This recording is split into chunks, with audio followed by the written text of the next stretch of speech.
What's up? Top 10 of 2025 time. Re-recording this. Added an honorable mention, and anyway, I'm gonna run through them relatively quick. Not necessarily in a specific vitola. Some of these are specific, others are not. Some of these starting early in the journey, very good. So some of them may not compare.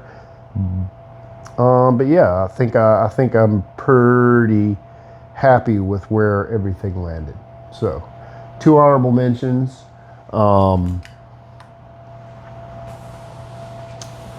Plasencia Alma Fuerte Robustus. I tried a couple of the Plasencias. It had a huge end cap in the shop, and a lot of people like them. They're pushing them pretty hard at the shop, and they were a good cigar. I had them early. I had a couple of that brand early, and they're good. And I didn't dig too deep, and I didn't need to. And yeah, so your Plasencia is a good stick.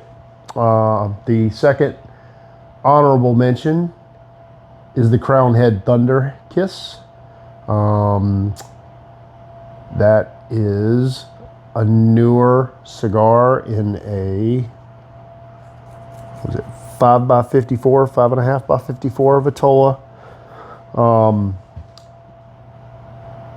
Really good cigar, $6.75 retail. Slams. I've had 3 of them now. I've got another one. I'm gonna smoke that tonight. So, and I'll even that guy, Crown Heads Thunderkiss. Great new daily driver smoke, so I'm including it here as the honorable mention. That's the addition from the original 2 times of doing this list. All right, so full on top 10.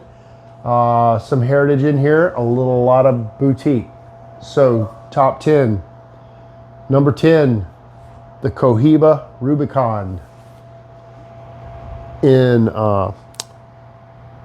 Toro. I believe I had it. Grande. That's the orange label. Cohiba. It's under sub 10. Very good makeup and smoke. For the price point, sub 10. Cohiba. The brand is recognizable. The smoke is great. It was a great stick. I was going to get a couple of the other ones, and the guy tobacconist in the brick and mortar said, absolutely, this is where you want to land. So I stayed there.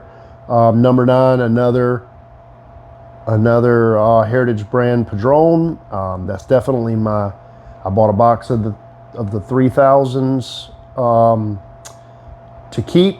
So I've been playing with those, and I really like what Padron does across the line. So number 9 is the Padron 1926 number 6. 64, 26, 80. I mean, all those Padron smokes are fantastic. So that's why that landed there. Going to number 8, my father, Bijou 1922. That's a Toro. So I did my father wrong. I started in the blue, and it was great. The tobacconist there was saying that was going to be the cigar of the year, and he says, not holding out his hand, but like pointing to the cigar, staring through me, waiting. So the first thing on my father line was the blue. Second, because I came for the judge, that was my purpose, was my father, Judge Maduro, and I ended up with the blue. And then I ended up with the judge, and then I ended up with the Bijou 22, and I like the Bijou 22 the most. I've had a couple of my father's since then that have been fine, great cigars, good construction, but thus far, the Bijou 22 in Toro was my favorite of my father's line in my fatherland. So that is 8. Number 7, and I might have this wrong on the S line, but I'll just include basically the whole line. The Drew Estates Blackened, as I was leaning into a more full body cigar. I've got the S84. I don't remember which one it is. It is definitely not the shade grown one. It's the darker Blackened. $11. My wife grabbed it as a eeny, meeny, miny, mo one time when I said, hey, get a full body stick. And she didn't know what that meant. And the tobacconist pointed her, and I've gone back a couple of times. I'd had some Drew Estate stuff in the Java line, the acid line back in the day. So I stayed away from it for a good while in the beginning.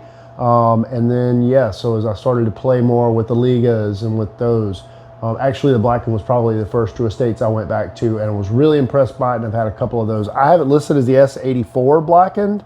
It might be the 81, but it was a $10, $11 stick. Really good flavor, really good construction, everything out of Drew Estates. Those guys do great. Number 6, kind of a fun stick for me, the EPC, the Carillo Pledge. I've had a couple of the cigars in the EP Carillo line, and honestly, the Pledge does it for me. The preacher, who's the tobacconist at our other shop, he basically has one recommendation. It's the Pledge, spoiler alert. So I've heard him recommend it as a mild and I mean, like, literally that's the only recommendation he has ever, I believe. And it landed with me. It's a great cigar. I think I've had 4 or 5 of them now. There's one in the box right now as a part of a pack that I got. So yeah, I love the Pledge. I've had a couple other sticks in the EP Carillo line, and none of them landed like the Pledge, and that was a Robusto on the Pledge. So that's number 6. Number 5, moving into some of your boutiques. The Griff and Dave Vanguard. I don't know I should have got more details on that. That's through the Creekside Cigar Shop there in Cincinnati. That one was listed as number 5. That came in a box, a very good one. Number 4 is the warped Sarto Robusto, or rich, really good. Got it in a box. I plan to buy several more of these. I really like a lot of the stuff I've tried in the warped. That includes the Chartered Oak lines. I just had my first one of those under $10. It's another great stick. But for number 4, yeah, I've got the Sarto. Number 3 is my Foundation Olmec Maduro.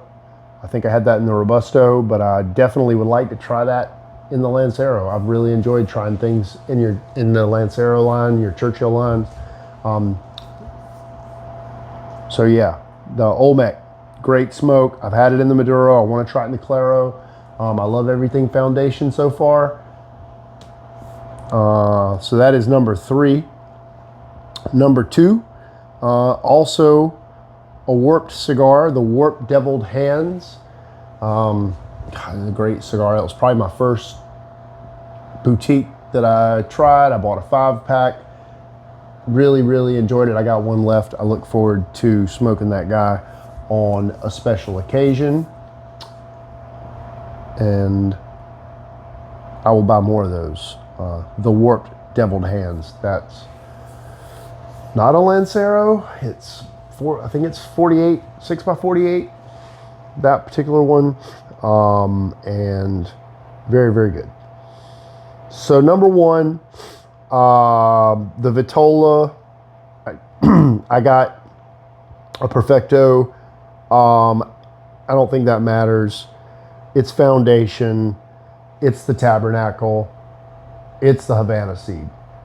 I enjoyed the Tabernacle that I got the first time, and I was curious about the Havana seed, and they had the David in, I think, the 54 by 4.5. I don't remember exactly, but I think I really want to try the Lancero Vitola, but I really, really enjoyed the smells and the taste and the flavors on the Tabernacle. Both brands, the Havana seed just blew me away.